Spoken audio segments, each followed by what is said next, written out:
Hello, Freedom Nation. It's Jeff here with another of the best of the Freedom Nation podcast. And today we're going to be interviewing or sharing the interview I did with Olga Kirillova. Olga has had a wonderful story that really revolved around the pandemic. And the reason I included this in our best of series is because I think it's a very great example of when things don't work out for you and you realize I've got to do something different. Her and her partner decided to leave Germany and started to travel around the world and create income. And they now help small business owners do the same. So I hope you enjoy this Freedom Day story from Olga Kirillova, and we'll see you right after the intro. All in you. Everything you're looking for, it's all in you. You gotta believe that it's all in you. Everything you're searching for, it's all in. Hey, everybody, it's Jeff here once again with the Freedom Nation podcast, and I am so excited today to have a guest on that we got our things messed up a couple weeks ago, and I just so wanted to get her on because I read her LinkedIn profile and just fell in love with her because she was like the most honest person that I've ever heard from a LinkedIn. Yeah, usually LinkedIn's, oh yeah, we're great, we're wonderful. We started off making 6 figures in 2 months and all that, and she was just blatantly straight up honest and just told it like it was. So I'm just excited to tell her story here today. Olga, welcome to the show. Thank you, Jeff. I'm so excited to be here together. So glad to have you on. Let's kick it off. Why don't you tell us your story? How did you get to where you're at today? Yeah, basically had quite good job in Adidas and like all the likes like Wayfair, like all these big companies, big names. Yeah. Quite good. So, like I managed teams and then big budgets and seemed very successful on the outside, especially that I come with a very poor background in Russia and seemed good. But at some point it really started to give me anxiety, and my anxiety attacks got pretty bad. Every morning I would feel my heart is pounding, I can't breathe, I lose the touch of my limbs, they go completely numb. So something was like clearly off, you know? Yeah, this is not normal. Yeah, feeling No. like you don't have your fingers is not a normal way to go to work. And like my partner was burned out, but we still kept going because you're not an idiot, right? Like you don't drop out of job that gives you like a stable income. We would want to get pregnant with the second child. For 2 years, we couldn't because we were so stressed out. And it basically all ended up with me coming from some business trip and picking up my daughter from the daycare, and she would just punch me in the face and scream, "Home as shit, I don't want to go home." Yeah. And that was, again, right? Like the sign that like something's not wrong. Working. Yeah. Kind of like the hands thing. When your daughter doesn't want to go home with you, this is not good. No. And that was like the last drop. And yeah, I quit cold turkey. I was like, okay, I can't do this stuff anymore. And I tried to get into other jobs, and I basically self-sabotaged myself in the interviews. I just understood like, I don't want this shit, but I don't know what else. Yeah, I'm just trading one prison for another prison at this point. Absolutely. Yeah. So that kind of kicked off the search of, if not this, then what else? Made me hire my first coach, figure out that I can become a good coach. So there you go. I took my only savings of 10K or something that I had and like just invested in the coach and study. And here I am 3 years later. So you basically went from, okay, you were in corporate world doing planning and things like that. So then you decided to be a coach. So let's talk a little bit about your coaching. What all do you do in your coaching business? Basically, we're helping people like us back in the day to go out of corporate and start their own business, but we call it purpose-driven business because, like you said, we don't want people to change one prison for the other, right? It's like, it's exchange, like you don't want to exchange your time for something that you don't love. No. So for us, we want people to start a business which doesn't even feel like work, that is like so passionate and they're so in love with that they would do it anyways every day, but now they just get paid for it. Even better. Yeah, even better. So let's talk a little bit about how was that for y'all? You quit cold turkey. Your husband still continued to work for a little bit, right? Yeah, so like he worked a little bit like full-time, then he switched to part-time. So he would work like 3 days a week. Like he had to change job like to project-based job and something, but it still worked. And then we did it for like over 1.5 years, like that, this kind of like hybrid model, until we felt like, okay, like the business is stable to sustain us. And then he like went out of corporate as well.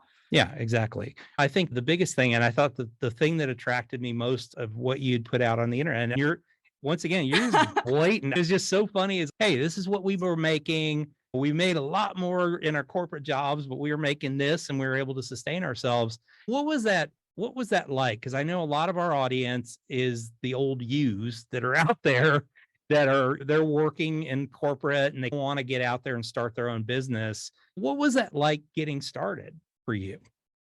Rough. Yeah. Not in a way that it was difficult. Actually, it is not difficult, but I think it's just the mindset thing.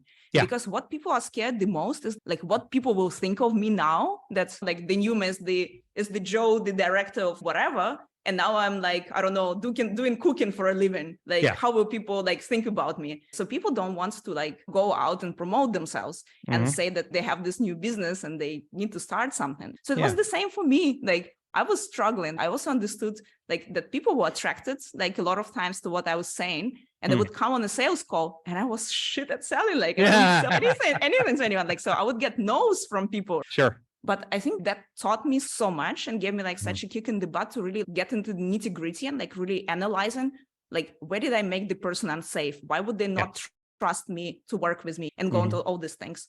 And also understanding, and that's what we've seen like with majority of our clients as well, that's like people, like your first clients, like customers, whatever, they will come from your network. They will come from your circle.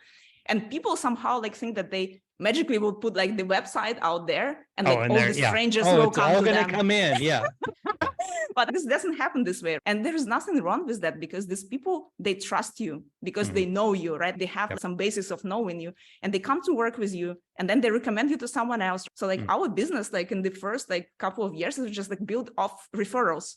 Literally, we did all the mistakes, right? We built a website. We invested thousands of euros in building a website that we didn't touch them until now. And now I open this. Ooh, that looks completely not like we are doing anything right now. It looks shit. Yeah, because you don't even really know. Yeah, you don't even know who you are at that point and what you're going to do. Yeah, that's the thing, because you just need to start out. And as you go, like this path reveals the next steps and the more opportunities that you have. And you can like change the direction, but until you start, like it's just theoretical assumptions. You don't have any data to analyze, you know? No, you don't necessarily know. You know who your market is and what service you want to provide, but you don't know what that is all going to be. And it's funny because literally every business I've ever started, I've built the website. And there's so many great website builders. You go out there, you crank something out. It shouldn't take you more than an afternoon to create something that's a one-page website that at least gets your presence out there, but you're going to be adapting it. Yes, that's the thing. Like your business will change and grow together with you. Yeah.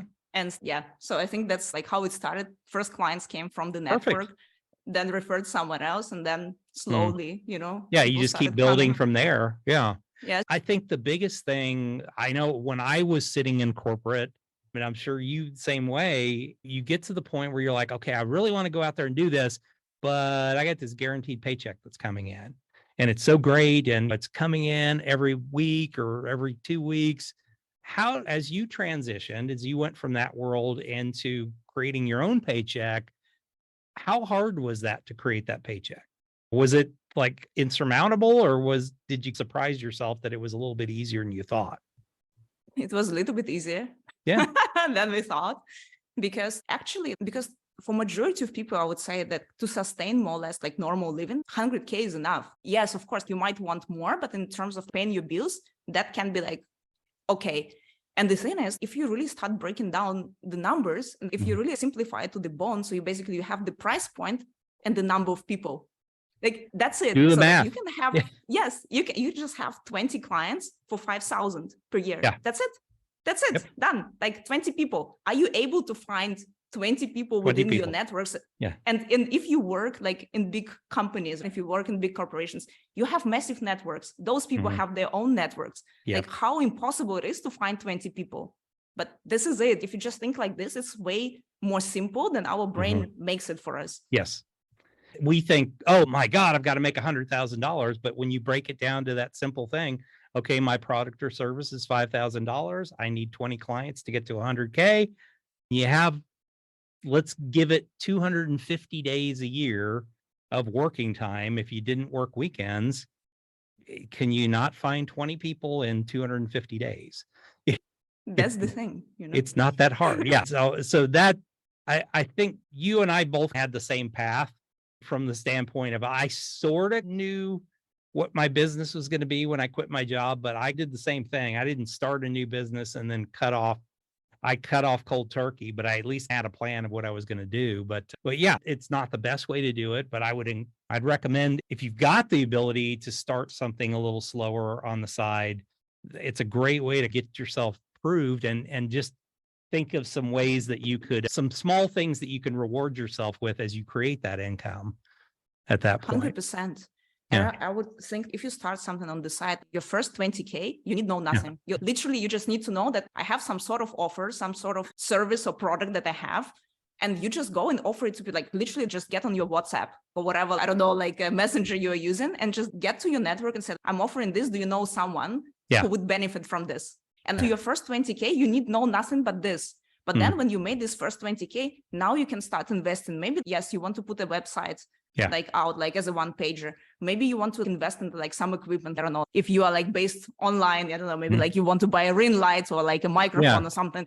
And then like step by step, ramp it up. And basically like you don't need much more, No, that's the thing. And there's so many ways today to build a business that doesn't cost hundreds of thousands of dollars. There's all kinds of service businesses, and use your skills. If you've got some kind of skill and you enjoy doing it, it's just you're working for somebody else, then start using that skill outside your job as long as it's legal and you can do that.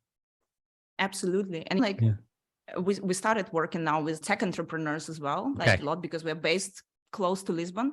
And basically like what you really see, what people do, like when they build in a tech startup, you really need this like very rough test product first with nothing, but you need this very quick feedback loops.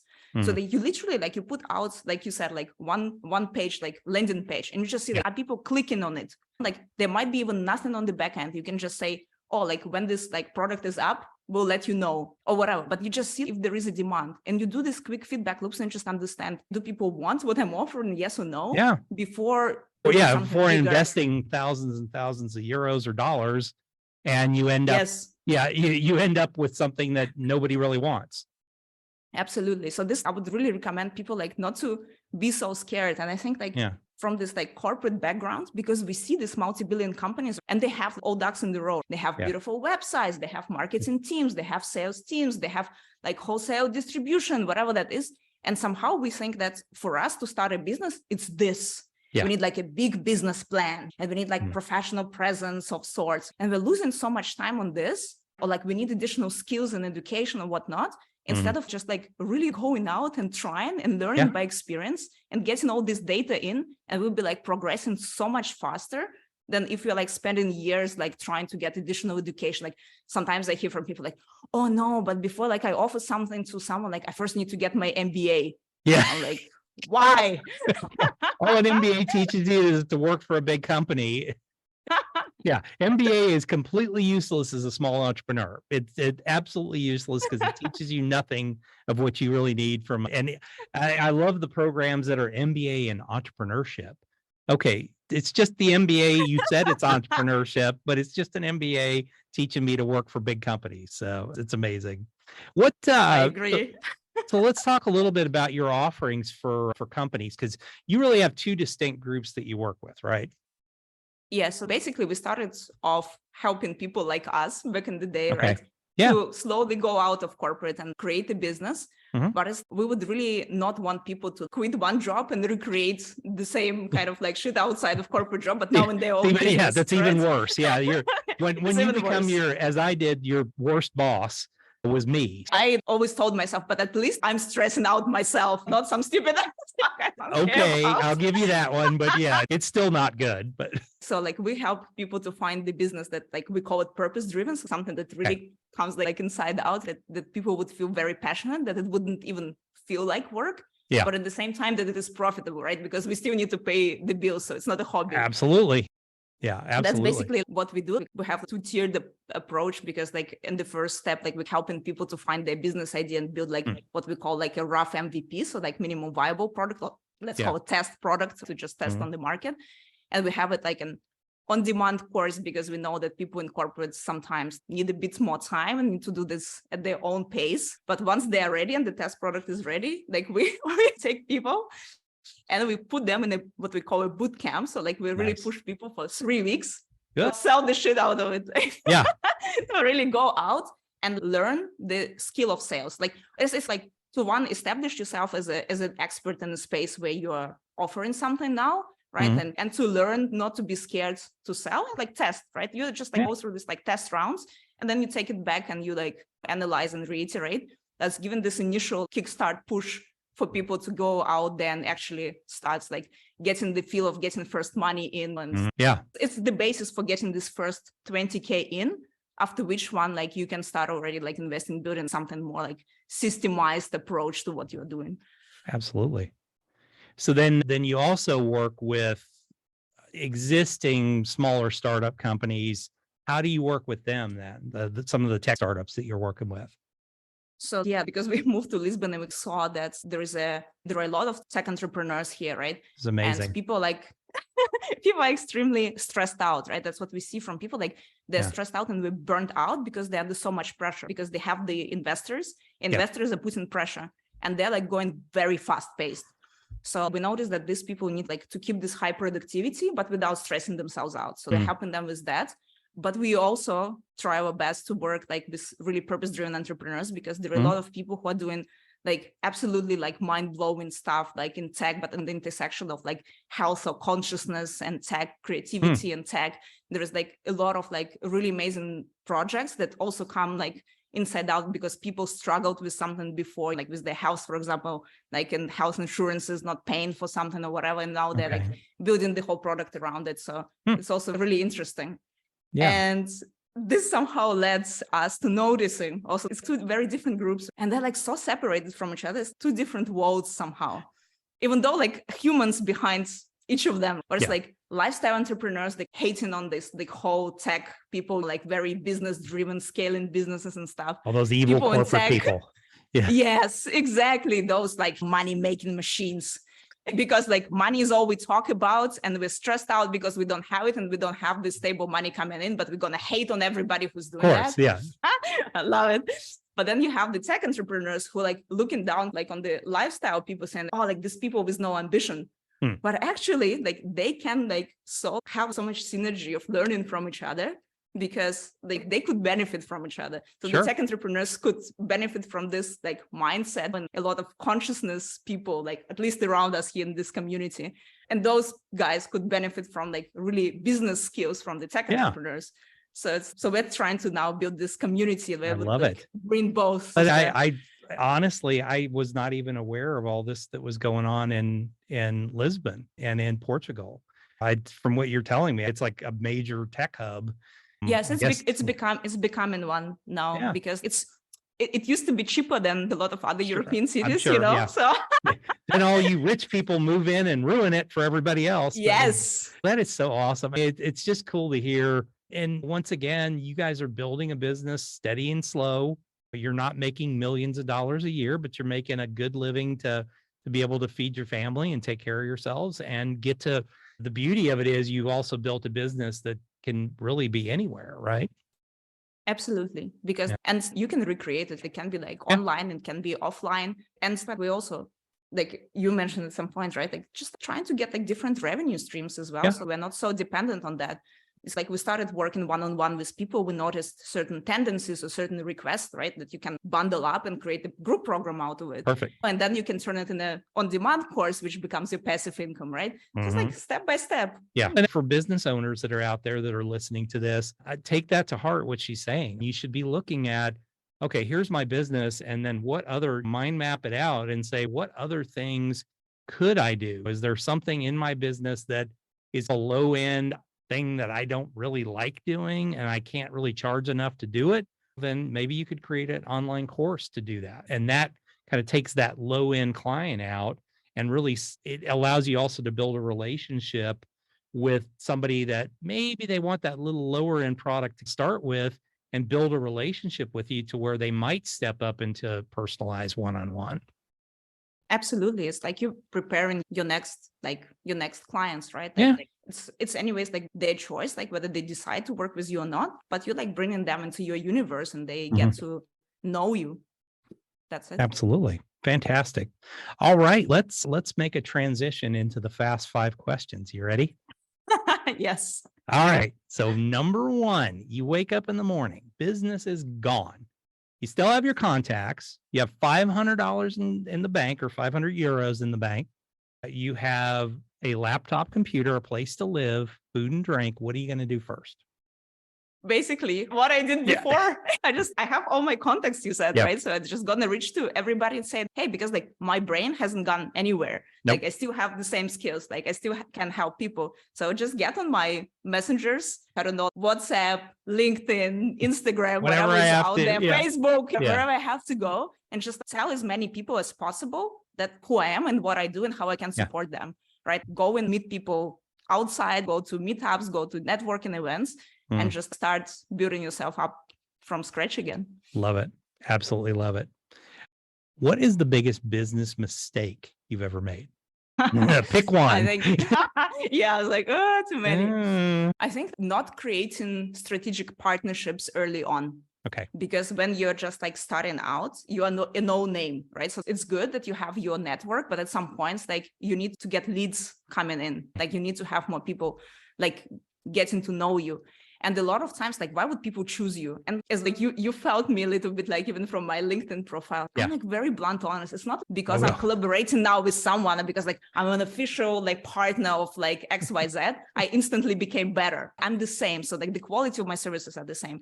But for people to understand and trust you, they need a trusted partner. So when they see somebody bigger and with bigger name behind you, like standing together and giving you this authority, I would really recommend people to do it as early as possible to get on the strategic partnerships, to get like an authority for yourself so people can see that they can trust you, even those who don't know, who don't come from your network or near networks.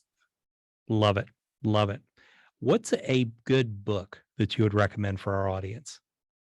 A lot of them, but I think if people are just starting out, get yourself a Mind for Sales by Mark Hunter. Ooh, nice. I really love this book. It's really like aligns with me on the way he looks at sales and the mindset he gives you for sales and like this, like selling from service. And I absolutely love it. Awesome. Awesome. That's a great one. It's a new one too. So we'll put that one under our list. What is a tool that you use in your business every day that you might recommend? A Zoom. And we were laughing because we were trying to record on a different platform and it wasn't working. So we defaulted back to Zoom for this. So it's a great tool. You can work anywhere in the world today. Absolutely. Like if another one, I don't know, like if people want to build courses, like I quite like Kajabi. So we're using Kajabi like to build our courses and put our products on that. Awesome. All right. Last question. What is your definition of freedom? For me, the freedom is the freedom of choice. I think that's what it is, because I think like you can never you can control your outside circumstances to a certain extent, but not completely. Like you can't predict that somebody in your family passes away, for example. Like I had like on my first pregnancy, on the day I found out I'm pregnant, my mom passed away. Oh no. You know, so like, but like those things you can't control. Like something will always happen. Wars will happen. Like something will happen with the market that will go down in the economic crisis and stuff. But you have the freedom of choosing how do you respond to this. Yeah. And I think like we saw a lot of this in the pandemic as well with businesses. For example, like some restaurants, like they went completely out of business because they were just like, oh yeah, like people are not coming in and they gave up. Or there were also those who like figure out a new way of running a business, or you can do like a takeaway, like do food delivery, whatever that is. So is this freedom of responding to outside circumstances in a way that serves you? Yeah. Because, and it's the same, like you can get pissed off about stuff, but in the end, you're just flooding your system with the stress hormones and you're the one who is suffering and killing like your body, not those bastards that you're upset about. You don't have a boss anymore that you can blame. So exactly. But you can have all these reactions, but in the end, is it really serving you? But you have the freedom to make a different choice. And That's all. I would say it's also like making the best out of what you have. Like, Yeah. I love that. Great answer. Absolutely great answer. So Olga, if somebody wants to get a hold of you, what's the best way? oh my God, probably the easiest is the horrible website that's Yeah. But you can still contact you from there, right? yes, they can still, because there is a WhatsApp button, like, There you go. so they can go on the messenger. So it is Meta, but not like metaverse, but Meta with double T, like Buddhist metacoaching.com. Nice. So that's the easiest one. We also have LinkedIn profile, like the same, like Meta Coaching. We also Meta have Coaching. Instagram account. Wherever, That's yeah, it. whatever social platform or the wonderful website that you built. Yeah, any place. We'll put all those down in the show notes page. So if you want to connect with her, and I would encourage you to, because she is absolutely straightforward. She may be very blunt, but she is very straightforward with you about this. And honestly, where her heart is helping you to grow, to get out of whatever world you're in and help you to grow your business. So I would encourage you to reach out. Olga, thank you so much for being on the show today. Thank you. My I pleasure. really appreciate it. Folks, as always, we record these shows twice a week and we share these with you. In future here, we're going to be making a few changes to the show where we bring on some experts. We bring on some folks that like Olga that have created a world for themselves. And good old Jeff's going to be back giving you some of the basics of Freedom Day and some of my new projects we're working on. As I've told you the last couple shows, the Freedom Day book is about 5 weeks out at this point. For So those cool. of you that want to understand the Freedom Day process that we've been talking about, it will be available. So we will see you back here soon, and we will be looking for other people like Olga.